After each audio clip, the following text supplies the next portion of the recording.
Ladies and gentlemen, the Book Nook, and last I left off, I was really thinking of putting a decorative design on the sides to make it a overall piece. Look good on the outside and look good on the inside.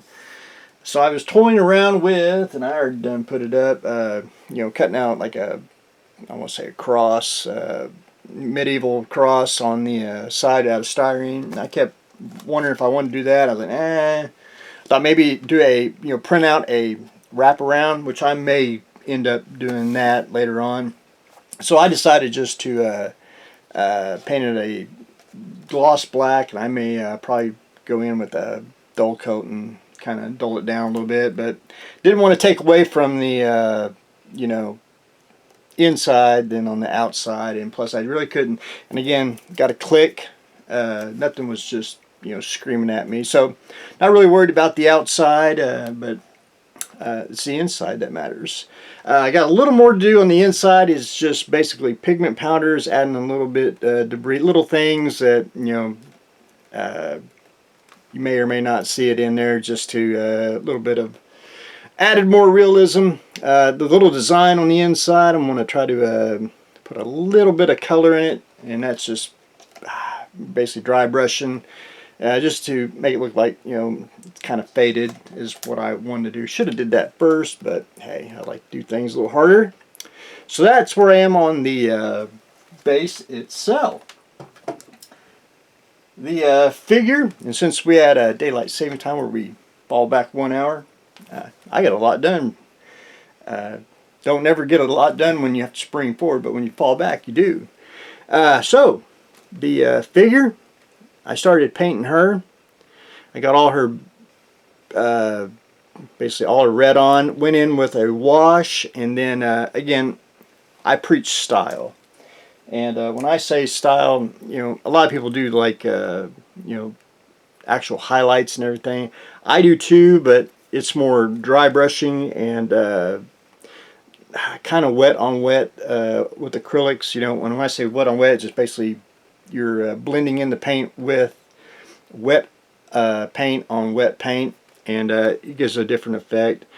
I painted her little leather pouch there. I got to do a little more dry brushing. Gave her a little jewel on her sword. Little emblem, painted it blue. Lots of washes, lots of dry brushing. I do a lot of black brown, especially on armor. I think it gives it a more worn look.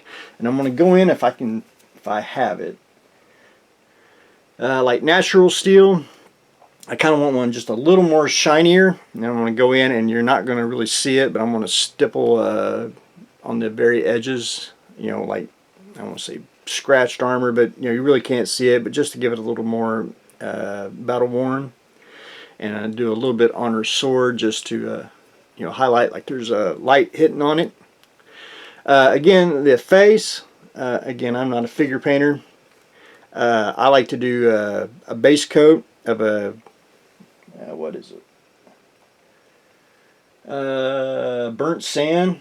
I like to do that for Caucasian, and then do wet on wet, doing the highlights. You can see where the light hitting the bridge of the nose, the cheeks, and that's what I try to do on her. And then I like to put like a wash around the edges, especially on the eyes around here where you see the shadows.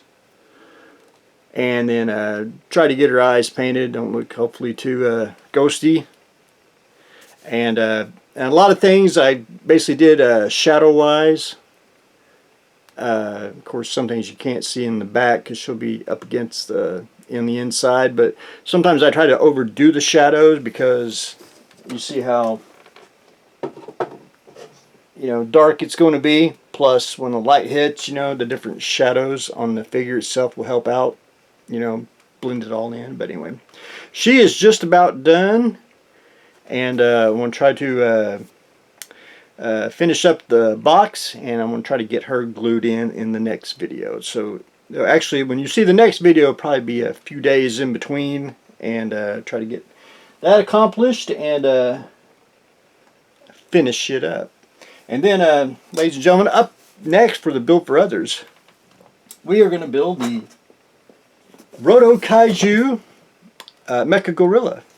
And I have built one many years ago, and I've never built this one. And the reason why I've never built this one, and it's been so long since I've seen it, I don't remember building that around the original one.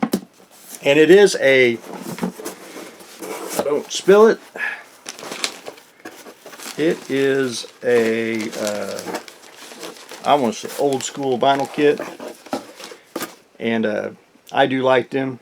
I think they are great kits. They take a little love and care, but we're gonna tackle that after I finish up the Book Nook, because I got to go get some expanding foam, and we'll go. I will explain the process as we proceed with the Mecha Godzilla. Plus, I need to clean up the workbench because paint is like rabbits. It's just they just pop up everywhere, and you just need like a dab of one little color just to blend in everything. But anyway, that's another topic for another day. Anyway, ladies and gentlemen, that's what I got going on today.